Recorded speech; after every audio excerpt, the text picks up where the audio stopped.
Oi pessoal, mais um podcast Canaltech no ar, e hoje a gente vai falar sobre um perigo digital que pode estar muito mais perto do que você imagina. Sabe aquele aspirador robô? A câmera inteligente, a TV conectada ou até a caixinha de TV da sala? Pois é. Todos esses dispositivos podem virar portas de entrada para ataques hackers e muitas vezes sem que a gente perceba.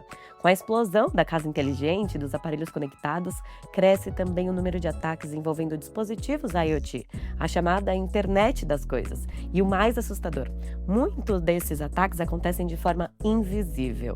E no episódio de hoje a gente vai entender como criminosos conseguem transformar aparelhos comuns em ferramentas para espionagem, roubo de dados e ataques digitais em larga escala. Você também vai conferir. Xiaomi confirma lançamento de novo celular premium mais acessível, WhatsApp testa recurso que promete acabar com a bagunça nos grupos, e YouTube testa ferramenta para detectar deepfakes com o seu rosto. Eu sou a Fernanda Santos e esse é o podcast Canaltech.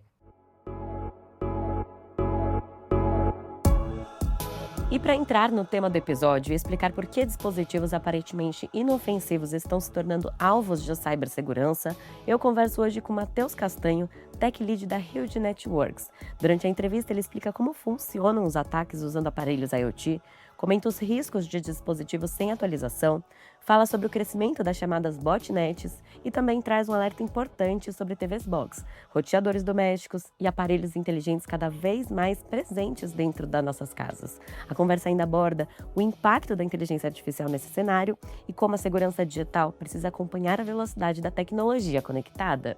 Bom, Matheus, primeiramente, bem-vindo ao podcast Canaltech. E eu queria começar já te perguntando, né? Porque quando a gente fala em ataques digitais, a maioria pensa em hackers invadindo computadores ou celulares, né? Por que ainda existe essa invisibilidade dos aparelhos IoT como ameaça e como mudar essa mentalidade? Bom, boa tarde, Fernanda. Obrigado pela oportunidade de estar aqui no podcast falando sobre esse assunto que é uma coisa muito importante para os dias de hoje, para a nossa sociedade, né? E eu acho que essa visão, ela passa um pouco pelo fato das pessoas não perceberem o que realmente está envolvido num aparelho comunicando na internet, né? Acho que hoje em dia tem muitos, cada vez crescendo a quantidade de dispositivos de IoT, seja em casa inteligente, em vários outros dispositivos que a gente vê, né? E muitos desses dispositivos, eles podem ser usados para ataques que a gente chama também de ataques de negação de serviço, né? Ataques DDoS, que são basicamente dispositivos fazendo uma enxurrada de requisições, de conexões para um determinado destino, visando derrubar ou atrapalhar o serviço daquele website, por exemplo, de um provedor de internet. E muitas vezes acaba que os dispositivos de IoT ou dispositivos conectados à internet em geral, que a gente tem nas nossas casas, nas nossas empresas, eles podem acabar sendo usados para esses fins também. Então, os ataques, o meio de cibersegurança, ele vai muito além de só realmente ataques de invasão, ataques de roubo de informação, mas os ataques de DDoS, eles são muito comuns na internet, afetam muitas empresas hoje em dia. E você pode explicar em termos simples como que funciona na prática um ataque que usa, por exemplo, um robô aspirador, uma impressora ou uma câmera, muitas vezes como uma arma, vamos dizer assim, né? O que acontece por trás da tela que a gente não vê? Eu vi no TikTok, eu estava passando uns vídeos e eu vi imagens de um aspirador robô que estava filmando a pessoa ali sentada na privada no banheiro, sabe? Então, tendo acesso a imagens da casa da pessoa. Se você puder contar um pouquinho mais pra gente.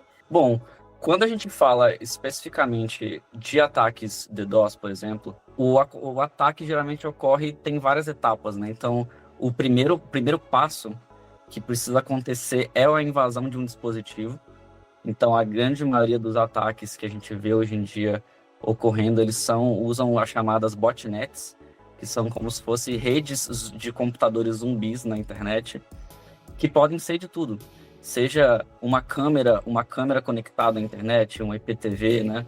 Pode ser, às vezes, uma babá eletrônica, um aspirador robô, uma geladeira conectada, às vezes um aplicativo em um celular. Então, basicamente, existem muitos dispositivos que estão conectados à internet, muitos deles com padrões de segurança ou defasados, ou não seguindo as determinadas boas práticas de segurança, e eles ficam vulneráveis na internet, né? Seja, às vezes, utilizando senhas padrão ou protocolos defasados de segurança. E uma vez que esses dispositivos ficam abertos na internet, ficam disponíveis, eles podem acabar sendo usados para ataques como esse. Então, o caso, por exemplo, a gente já viu nas várias notícias, né, de às vezes aspiradores robôs sendo invadidos. Esse caso das câmeras do robô serem vistas, né, as imagens compartilhadas, é uma das coisas que um atacante ele pode fazer quando ele tem acesso a um desses dispositivos. Então, aí vai desde às vezes, acesso à informação confidencial, dependendo do que tiver lá, ou utilizar aquele dispositivo para fazer um ataque DDoS, para enviar, começar a fazer requisições. Então, a gente pensa o seguinte: uma vez que tem alguém no controle de um dispositivo que está dentro da nossa rede, por exemplo, a gente não tem muito controle ou controle nenhum sobre o que essa pessoa pode fazer com os nossos dispositivos. Então, uma vez que um dispositivo é infectado, basicamente qualquer coisa pode acontecer. Isso pode ser usado para muitos fins maliciosos. Isso é muito utilizado. A gente fala assim, qualquer pessoa que põe algum serviço na internet, que tem algum envolvimento com a parte de tecnologia, a gente põe um servidor ligado na internet, a gente começa a ver em poucos segundos acessos acontecendo que, poxa, mas eu nem divulguei ainda o meu serviço nem nada na internet, e são pessoas, atacantes, muitas vezes tentando, investigando, procurando dispositivos que estão conectados na internet, que podem ser usados de forma maliciosa para fazer os mais diversos tipos de atividade maliciosa na internet. Né? E além de DDoS, né, como você citou, em vazamento de dados, que outros efeitos colaterais curiosos ou até perigosos já foram observados nesses ataques envolvendo esses dispositivos IoT? As coisas que podem acontecer, elas têm as mais diversas gamas de possibilidades, assim, né? Então, tem os ataques DDoS, como a gente comentou. Um dispositivo infectado, muitas vezes, ele pode ser usado no que a gente chama de movimentação lateral, né? Então, assim, já tem um dispositivo infectado em uma rede, e muitas vezes ele tenta infectar outros dispositivos para trazer mais dispositivos para a rede que é utilizada pelo atacante para fazer ataques, para fazer as atividades maliciosas, né? Então, muitas vezes ele pode ser usado para proliferar outros vírus, para proliferar worms para outros dispositivos, para procurar serviços sensíveis, às vezes credenciais de acesso de sistemas, ou dados pessoais de empresas, muitas vezes. Então, tem uma infinidade de coisas que podem acontecer quando o dispositivo é infectado dessa maneira. Eu acho que é legal a gente entrar nesse assunto que é sobre a responsabilidade, né? É só do usuário? Como que os fabricantes eles podem ou devem, né, redesenhar seus produtos para que não sejam vendidos já vulneráveis? Quem é o culpado, né? Como que a gente resolve essa situação? Eu acho que o primeiro passo, eu diria que até faz parte dessa conversa que a gente está tendo aqui, que é a conscientização por todas as partes. Então, nós como usuários, cada vez mais, no nosso dia a dia, a gente cada vez tem mais dispositivos, mais produtos sendo lançados no mercado com características, com funcionalidades inteligentes.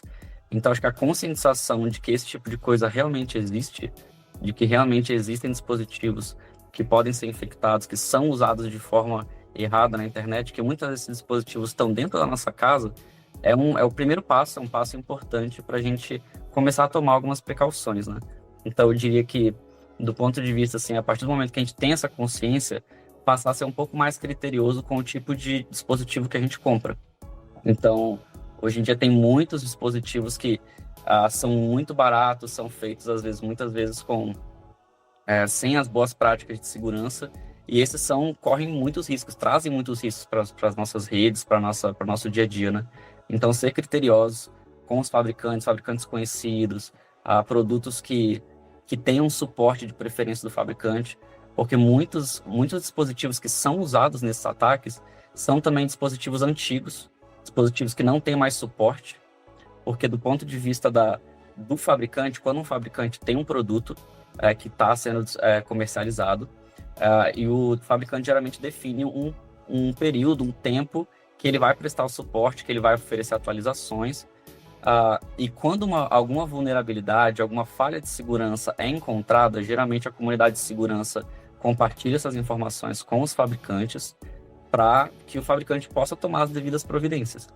E isso é feito na forma de novas atualizações para os dispositivos.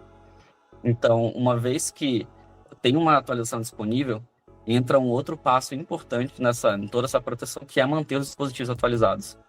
Muitas vezes a gente vê, por exemplo, nosso celular, né?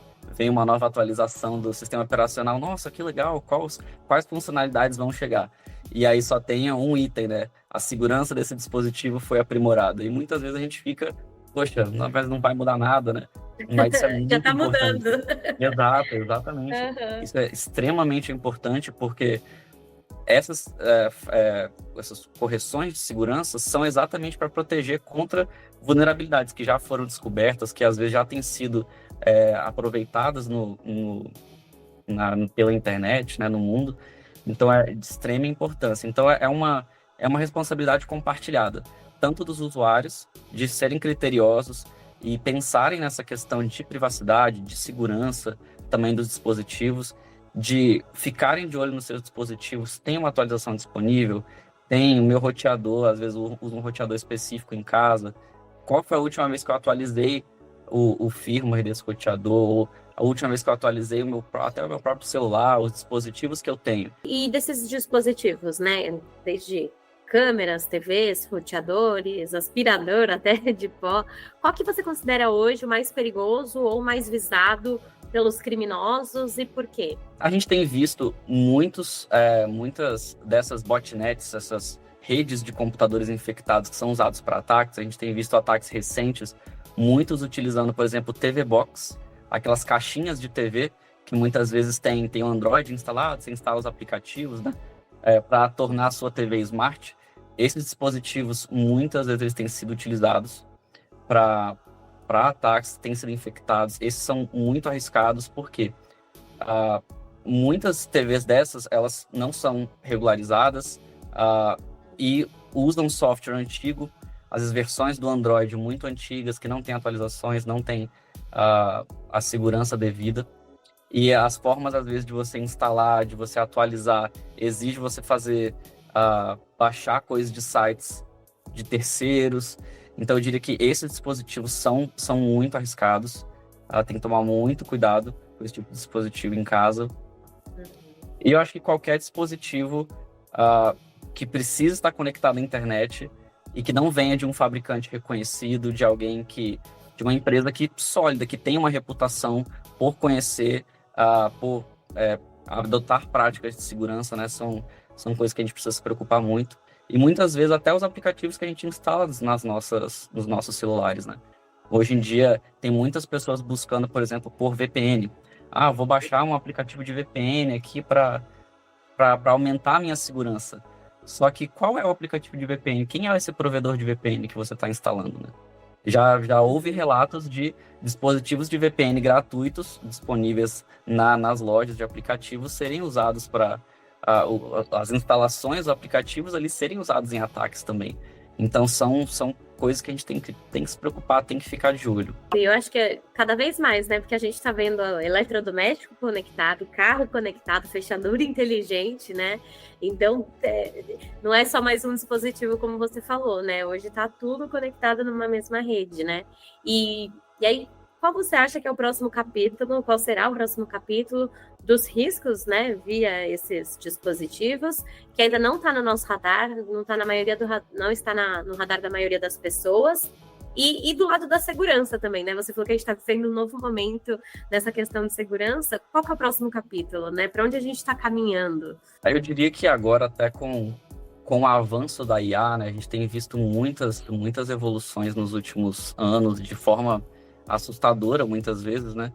E isso, tanto a integração de inteligência maior agora nos dispositivos, acho que isso vai trazer novos desafios também, mas também novas oportunidades na questão da defesa.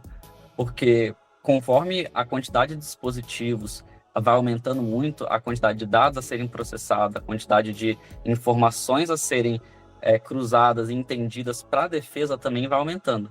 E isso acaba passando um pouco da capacidade que uma pessoa é capaz de olhar, às vezes, num gráfico, num monitoramento.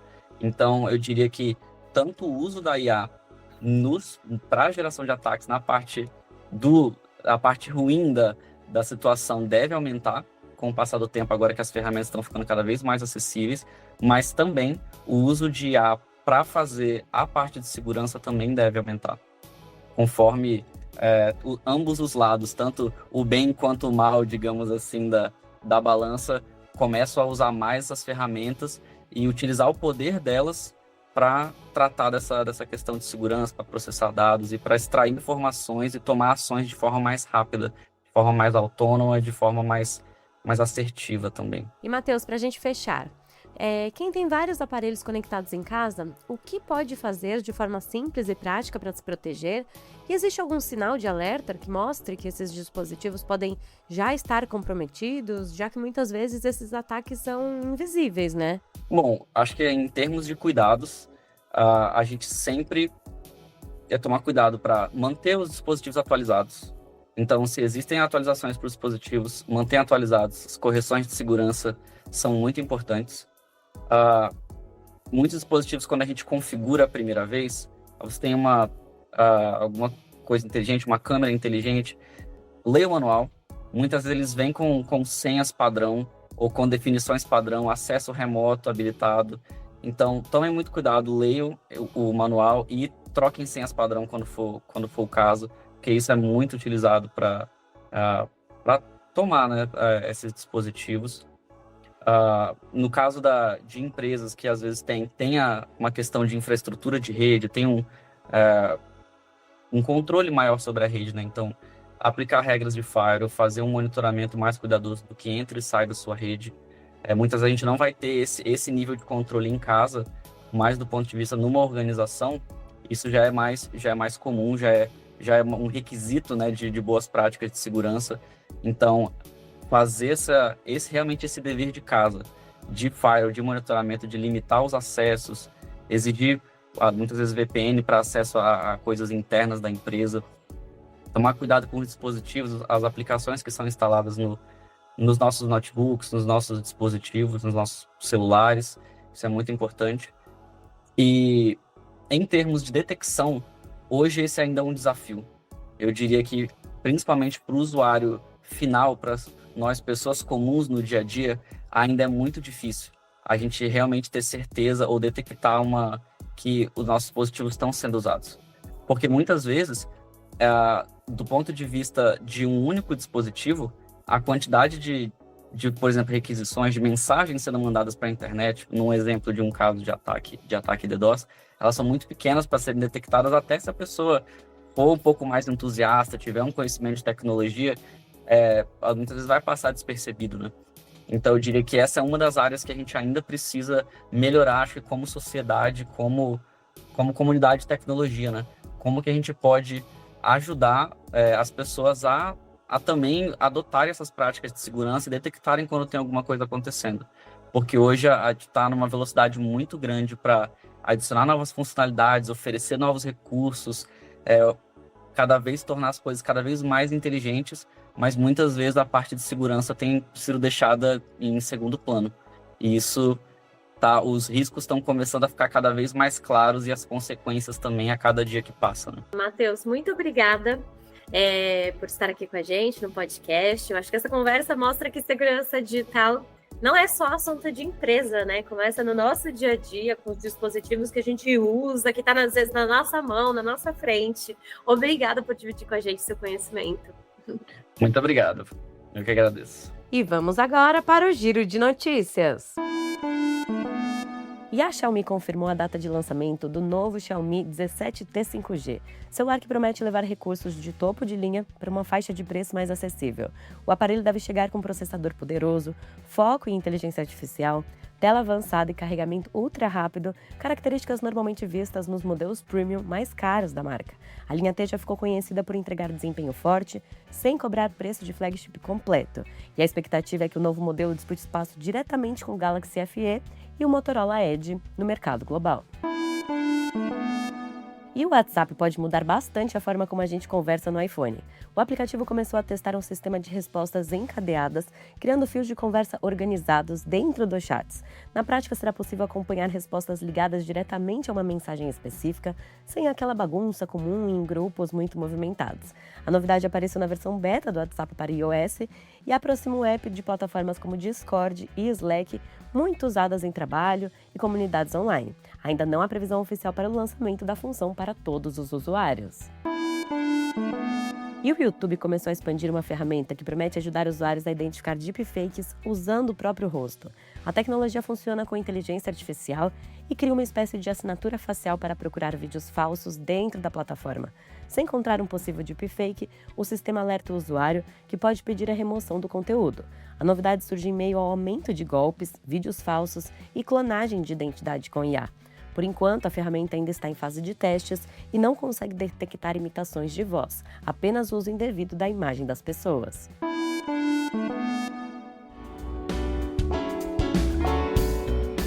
Então é isso, o podcast do Canaltech fica por aqui. Aproveite para seguir o Canaltech nas redes sociais e deixe uma avaliação no seu aplicativo de podcast preferido. Este podcast foi roteirizado e apresentado por Fernanda Santos e contou com reportagens de Natan Vieira, Viviane França e Marcelo Fischer, sob coordenação de Anaísa Catucci. A trilha sonora é do Guilherme Zomer, a edição de Yuri Souza e a arte da capa é de Eric Teixeira. Você escuta o podcast do Canaltech de segunda a sábado. Até mais!